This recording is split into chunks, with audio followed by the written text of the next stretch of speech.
Folks, welcome back. Several big appointments this week from President Barack Obama. Anthony Foxx, the mayor of Charlotte, North Carolina, was appointed to be the transportation secretary. You also had Congressman Mel Watt, also North Carolina, appointed to a top housing finance position in the administration. The president also tapped Penny Pritzker, one of his biggest fundraisers.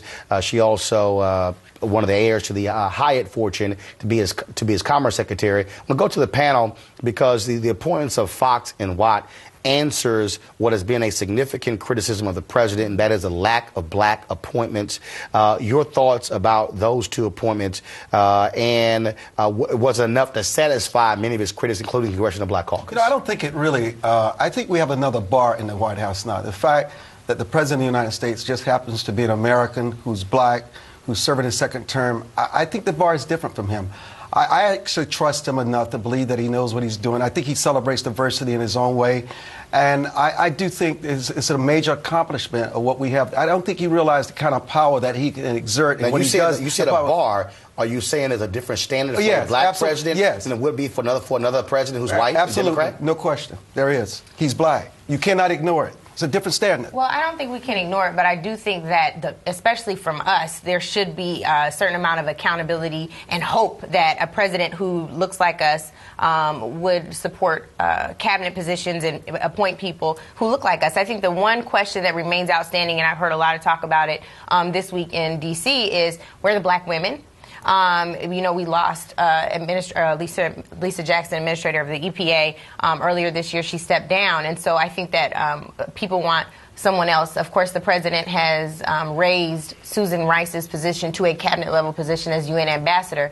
But people have certainly been asking that. The only position left for him to appoint, though, is the FDA administrator. And for all intents and purposes, I've heard that it's almost certainly to be a Latino woman. To Dee and Perry, though, I want to deal with Armstrong's point. Let's say you have a person who's a black CEO. It's because he's African American somehow. Does that mean that the pressure doesn't bring to bear against that person to appoint African Americans to other senior leadership positions? And so, can we say there's a different standard, or should the black agenda be simple? And that is, we want equity regardless of who is sitting in the Oval Office or head of a company. If they're black or white, doesn't matter. It doesn't matter. To me, it doesn't matter because it's who's the best person for the job. Now, we do need to see some people of color in these positions, but who's the best person for the job? Are you going to say, well, this person doesn't have the qualifications, but because they're black, they're going to be there and they're going to be a scapegoat. They're going to be sitting there, a sitting duck, because it's like, you got the job because you're black. I want to get the job because I'm good. I happen to be black. I disagree with the premise that the president does not already have a diverse team around him. Valerie Jarrett is the person he talks to most with decisions. It's not as if the Secretary of Transportation has a lot less power than Valerie Jarrett does. Cecilia Munoz, the person who sets domestic policy. Rob Neighbors, the chief of shepherd for policy, the person he actually talks to about working with Congress. Those are real important jobs. They're not cabinet posts. You don't go on the Sunday shows. But if you look at up and down at the White House, when you walk around, there are plenty of African Americans in roles we haven't seen them in before who and really doing important jobs. I was at the White House the other day. They were talking about the fact that one of their big goals is to appoint a lot of people in sort of senior level White House jobs now. So in a Clinton administration, a Biden administration, the president is very concerned about setting a standard for the future as well in terms of diversity in these posts. The transportation secretary is not going to come back in the administration, but the deputy White House counsel can, and that person is black as well. Those important jobs, we're missing the story a bit here and concentrating only on cabinet diversity. We do have them there, so let's not ignore them. Right. But and the other thing is, there's no question, and the reason why the bar is different for this president, because he and the First Lady tells minorities, blacks, Latinos, we understand your plight. We've been there. We know your struggles. And they trust them.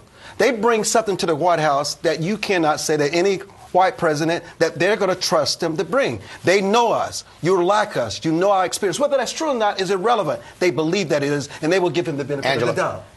To go back to these appointments, though, I think it's really important to note, I disagree just a little bit, that the Department of Transportation Secretary, particularly for communities of color, is major. Why? Because Anthony Foxx will be charged with overseeing the Disadvantaged Business Enterprise Program. That is major for us, particularly when our unemployment numbers are still double the national average. In addition, Congressman Watt is going to be tremendous at the FHFA, given all of his background in housing and how well he knows the financial services industry. Speaking of this particular topic here, Morehouse, their president, John Wilson, made a decision that has rankled a lot of Morehouse graduates.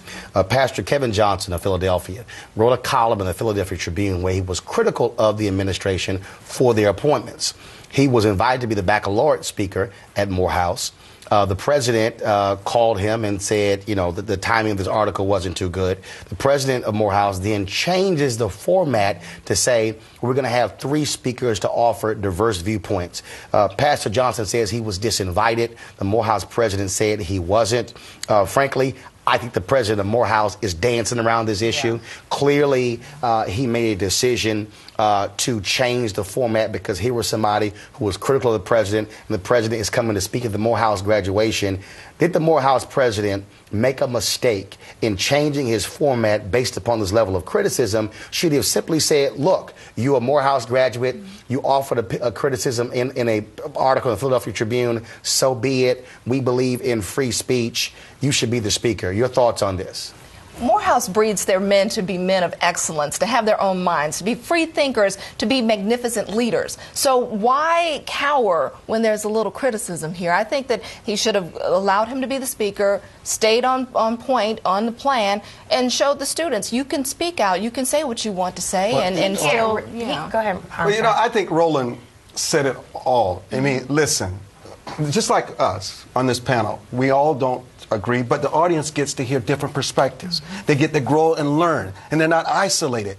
You need to have that freedom of ideas flowing through universities and everywhere else. Wilson censored him, and he was wrong. There are 3 critical facts. One is John Wilson is the immediate past White House initiatives on HBCU executive director. Right. The second critical fact is that the president is invited as the commencement speaker the same weekend of the commencement activities. The third critical fact is the fact that this isn't a fact, this is really speculative, but he very well could have lost the president as the commencement speaker because sometimes when the administration has been critiqued too tough, there are things where they'll back away from them because it's not politically smart. But here's the deal, though. First of all, I didn't get the impression that Pastor Johnson's baccalaureate speech was going to be dealing with the president's administration. And if the White House would have backed out of this speech because of Pastor Johnson, they would have looked even worse than anything else. Perry, I still don't understand. The president of Morehouse, John Wilson, I get used to work for the administration, but he's dancing here. Oh, I changed the format. Other universities have done this. God, this is real simple. The guy simply wrote a piece in a Philadelphia Tribune. You've actually probably given more attention to an article than most people who actually read than anything else. And like you said, Roland, my sense is the pastor was not going to give an anti-Obama speech at the commencement. So the notion you have to disinvite him or have a more diverse group, the commencement speech was going to be about the graduates and forward-looking, not about the op-ed. We should note the op-ed itself, I don't agree with. It was like full of this sort of Obama does not do enough for black people, has not had a black agenda. The healthcare law, which is not the first time that's been written. Exactly, it's not a new argument. It's not a good argument. It's not a new argument for sure. The Congressional Black Caucus wasn't invited to speak at the baccalaureate mass. The most important thing to realize here is that college presidents are also politicians. They have but he has to rise above that. But listen, no, you got to play your politics right. He's got 4 more years. No, but here's the other deal. We're talking about leadership. Here's the other deal. You're the president of Morehouse. You also did this to a graduate who is a pastor. That's true. You turn out lots of pastors at your university. So I understand you didn't want to tick off the president.